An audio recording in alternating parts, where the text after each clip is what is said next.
Bien, comment en sommes-nous arrivés là? Il y a 2000 ans, Ymir, une jeune fille, vit son village attaqué par la tribu voisine d'Eldia. Devenu esclave de leur chef, l'enfant se vit un jour accusé d'avoir libéré les cochons de la tribu. Pour avoir affranchi le bétail de son enclos, Ymir fut donc puni et condamné à mort. Mais, refusant de mourir, la fillette qui s'était glissée sous un arbre rentra en contact avec l'origine de toute vie. Si au fil de l'histoire, l'espèce humaine n'a eu de cesse, dans un souci de survie, d'évoluer en une forme supérieure, aujourd'hui ne faisait pas exception. Ainsi naquirent les titans. Ymir s'éleva haut dans le ciel et jamais ne fut-elle aussi libre qu'à cet instant. Réalisant le potentiel de sa captive, le chef d'Eldia n'attendit pas longtemps pour faire d'Ymir la mère de ses enfants, afin que celle-ci puisse transmettre ses formidables pouvoirs à la lignée Fritz, devenue royale. Fort de son titan, Ymir soumit donc la grande république de Mar, ennemie jusqu'alors invincible d'Eldia. Ensuite, elle eut 3 filles, Rose, Shina et Maria. Ainsi, l'empire d'Eldia connut son apogée jusqu'au jour où un guerrier Mar tenta de faire basculer le cours de l'histoire. Dans un élan désespéré pour couper la tête du serpent, la lance du héros Élos termina sa course dans le cœur d'Ymir. 起きよ。お前がやりごときで死なぬことは分かっておる。我が奴隷ユミルよ。Alors qu'elle pensait trouver la liberté dans la mort, pour son ravisseur, il n'en était pas question. Et Ymir se réincarna malgré elle dans le chemin, dimension eldienne lui étant propre et où elle accomplira la volonté des détenteurs de titans royaux jusqu'à la fin des temps, modelant leur corps sans aucun répit. À sa mort, ses 3 filles dévorèrent sa chair et héritèrent ainsi de sa mémoire et de ses pouvoirs. En effet, chaque détenteur de titan primordial possède les souvenirs de ses prédécesseurs. L'aîné obtint les pouvoirs de sa mère, l'originelle, tandis que les 2 autres reçurent respectivement un nouveau titan primordial. Leurs enfants, après eux, mangèrent à nouveau leur mère jusqu'à la division de l'originel en 9 titans primordiaux au pouvoir dominateur. Seulement, c'est en façonnant secrètement l'un d'entre eux que Ymir lui implanta un message de détresse, un pouvoir secret de rébellion que même la famille royale allait ignorer. Le titan assaillant en quête perpétuelle de liberté était né et reçut 2000 ans plus tard un message. エレン、どうして泣いてるの？ Désirant conserver le contrôle des titans, la famille royale décréta que dorénavant, chacun d'entre eux sera dévoré par un seul enfant au sein de chacune des 9 familles alliées au roi, le tout dans des chambres de rituels de passation. Ainsi, et pendant près de 2 millénaires, Eldia domina le monde entier à l'aide du charrette, du bestial, du cuirassé, du féminin, du mâchoire, du colossal, de l'assaillant, du marteau d'armes et de l'originel. Cependant, et depuis sa création, l'assaillant, lui, reçut les souvenirs d'un homme inconnu lui ordonnant de se battre. Ses visions en tête et craignant que son secret soit révélé, le titan assaillant eut tendance à s'isoler et ne révéla jamais ce pouvoir à la famille royale. Des siècles plus tard, et il y a 111 ans, le 145e roi d'Eldia, Karl Fritz, héritant à son tour de l'originel et donc des souvenirs de ses 144 prédécesseurs, culpabilisa des horreurs commises par son empire durant 2000 ans. Il envoya donc la famille Tybur, détentrice du marteau d'armes, fomenter avec Mar un plan secret de paix. Mais apprenant la trahison de leur roi, la moitié des familles se rebellèrent contre l'autre moitié qui rejoint les Tybur. Ainsi commença la Grande Guerre des Titans, qui se solda par l'exil de Karl Fritz sur son dernier territoire, l'île de Paradis. Ce jour-là, l'assaillant disparut et plus personne ne retrouva sa trace.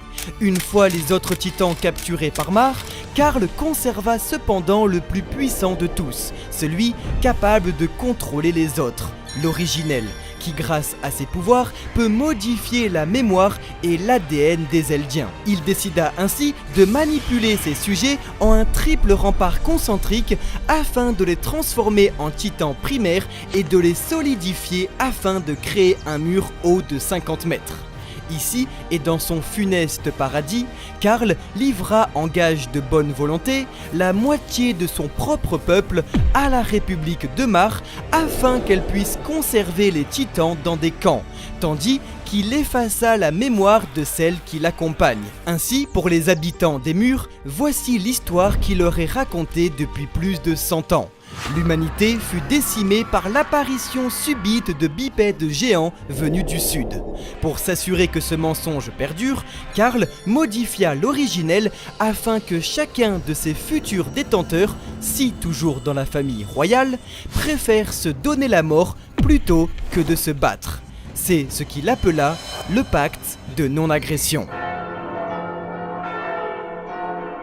100 ans après la décision de Karl Fritz, la famille royale, rebaptisée secrètement Reiss, plaça sur le trône un roi postiche tout en conservant en leur sein l'originel au fil des générations. Pour éviter que son peuple ne se pose trop de questions, la famille royale concéda l'existence d'un bataillon militaire ayant pour but de défricher les terres inconnues de l'humanité.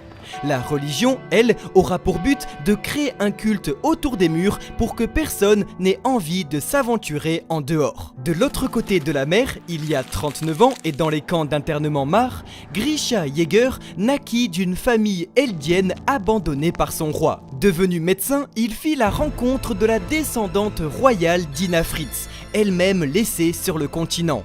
Ensemble, ils fomentèrent la restauration et la résistance de l'Empire eldien avant d'avoir un enfant de sang royal, Sig Jäger. Mais, conseillé par son mentor Xaver, le jeune Eldien décida de dénoncer ses parents aux autorités pour assurer sa propre survie et celle de ses grands-parents. Comme tous les Eldiens envoyés sur Paradis depuis 100 ans, les résistants furent tous changés en titans purs pour assaillir le bataillon d'exploration. Une fois Dina transformée, Grisha, lui, fut sauvé in extremis par Eren Kruger, détenteur secret du titan assaillant perdu. Après l'avoir convaincu de restaurer Eldia, Kruger fit hériter à Grisha son titan. Devenu amnésique mais ayant réussi à infiltrer le royaume du lâche Fritz en faisant la rencontre du soldat Kish Sadis, Grisha se jura de lui dérober l'originel pour redonner sa grandeur à l'Empire en retirant ce titan de la famille royale et ainsi briser son pacte de non-agression. Cependant, une erreur de calcul se glissa dans les plans de guerre parfaitement orchestrés de Grisha. L'amour. L'Eldien infiltré tomba amoureux une seconde fois.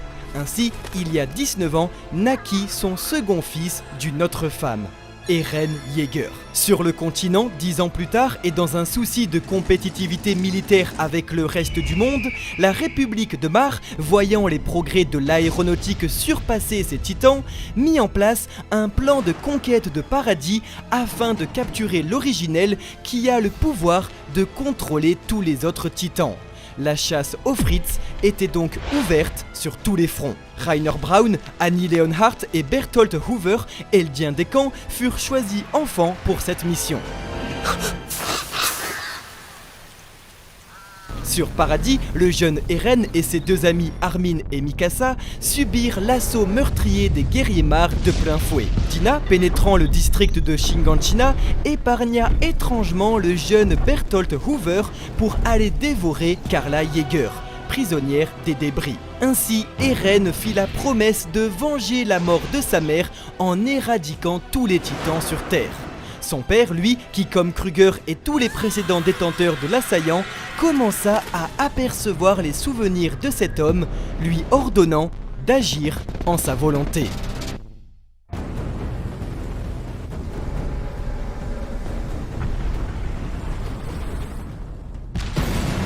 Seulement, à l'exception des autres détenteurs, Grisha, lui, était le premier de l'histoire à pouvoir reconnaître son visage.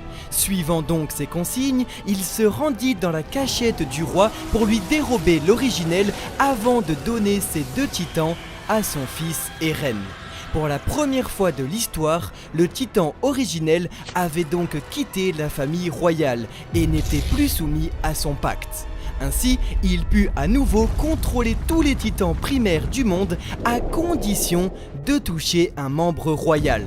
Le 13e commandant du bataillon d'exploration, Erwin Smith, engagea l'humanité grâce au pouvoir du jeune homme au-delà de ce qui lui était autorisé. Si tout cela permit à l'humanité de comprendre que des traîtres s'étaient infiltrés au sein des murs, il put, après avoir découvert l'existence des 3 guerriers, dénicher la cachette des Fritz et les condamner pour haute trahison. En luttant contre les guerriers, Eren activa les pouvoirs de l'originel en touchant sans même le savoir sa belle-mère Dina de sang royal. Ayant établi un régime militaire avec à sa tête la bâtarde Historia Fritz, dernière héritière royale, Erwin Smith décida de diriger une expédition dans la ville natale d'Eren, Shiganshina, afin de tirer un trait sur les origines mystérieuses de son père. Là-bas, il fut accueilli brutalement par le cuirassé Brown, le colossal Hoover et le bestial aux mains du beau-frère d'Eren, Sig Yeager. Le major perdit la vie pendant la bataille et le caporal-chef Levi Ackerman jura de le venger. Avant de quitter les lieux, Sig put s'entretenir brièvement avec son frère en lui promettant étrangement de le retrouver. En effet, depuis son enfance, Sig avait lui aussi décidé, pour mettre un terme à toutes ces horreurs, de capturer dans son coin l'originel et de trahir Mar afin d'utiliser les pouvoirs du Titan pour stériliser tous les Eldiens en modifiant leur ADN.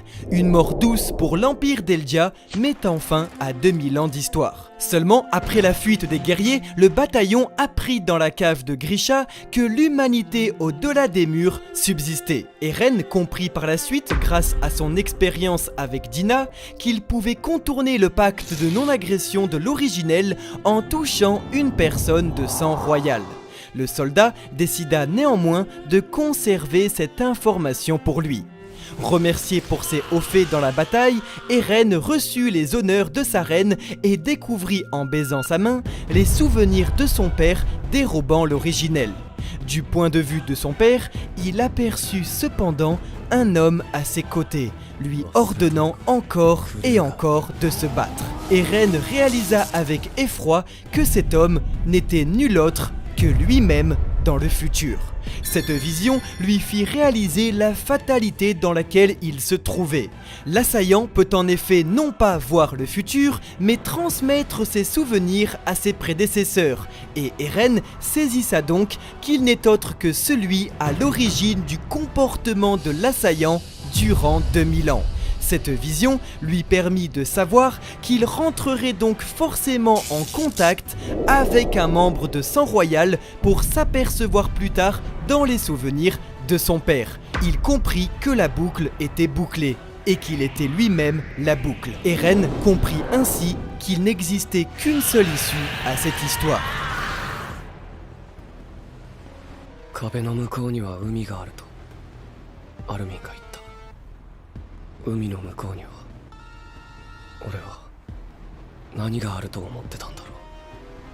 Tandis que le bataillon d'exploration réalisa les pouvoirs d'Eren désormais capable de libérer les titans des murs pour assaillir le monde entier, celui-ci disparut sur le territoire de Mar en pleine expédition secrète. Là-bas, il put s'entretenir avec son frère Sig et feinta d'accepter son plan d'éradication douce en le touchant. Après un assaut vengeur sur Mar, Eren fut capturé par le bataillon et accusé de trahison par le 14e major Anjizoe. Fort de ces mesures extrémistes, Eren convainquit cependant une part de l'armée des murs de se joindre à sa cause. Ensemble, et avec l'aide des alliés Mar de Sig menés par Yelena, les pro-Jäger, dirigés par Flock Forster, parvinrent à libérer Eren afin qu'il puisse toucher son frère et libérer ainsi les titans des murs sur le reste du monde. C'est le grand terrassement. Le reste du bataillon, dont les anciens amis d'Eren, Mikasa Ackerman, Armin Arlert, Jean Kirstein et Connie Springer, s'opposèrent à la rencontre tandis qu'un nouvel assaut de Mar s'engagea sur Paradis. Pris dans le feu de l'action, les deux enfants guerriers, Falco et Gabi, tentèrent de raisonner Sig de ne surtout pas toucher Eren. Malgré les efforts combinés de Mar et d'une partie de l'armée eldienne, Eren parvint enfin à toucher la main de son frère. Ensemble, ils pénétrèrent le chemin façonné par leur ancêtre Ymir, toujours présente. De sang royal, Sig ordonna donc à l'enfant de stériliser les Eldiens, mais Eren dévoila ses véritables intentions. Pour le faire changer d'avis, Sig proposa de visiter les souvenirs de son manipulateur de père qui planta en son fils les graines d'une certaine violence inutile. Mais c'est en l'invitant dans ses souvenirs que Sig permit en réalité à Eren d'il y a 4 ans de s'apercevoir lui-même aux côtés de son père. Tout était écrit. Cette erreur fatale permit à Eren de profiter du momentum et proposer à Ymir de s'affranchir du joug Fritz en se joignant à lui. Après 2000 ans, le message avait été reçu et le titan assaillant libéra Ymir Fritz. L'ordre donné à l'originel est donc celui de libérer tous les titans sur le reste du monde pour le détruire et assouvir la vengeance des deux enfants meurtris. Eren fusionna donc avec son frère et partit en direction du continent de Mar. Dans un élan désespéré, le bataillon d'exploration s'allia avec les guerriers pour arrêter Eren. Après de nombreux sacrifices pour vaincre les Pro-Jaegers, le dernier bastion de l'humanité se dirige donc désormais en direction du continent de Mar pour sauver le monde. Ce monde qu'Eren Yeager et son inarrêtable avancée s'apprêtent à anéantir. Car pour avoir tué sa mère ce jour-là, il l'avait promis. Il les exterminera tous jusqu'au dernier.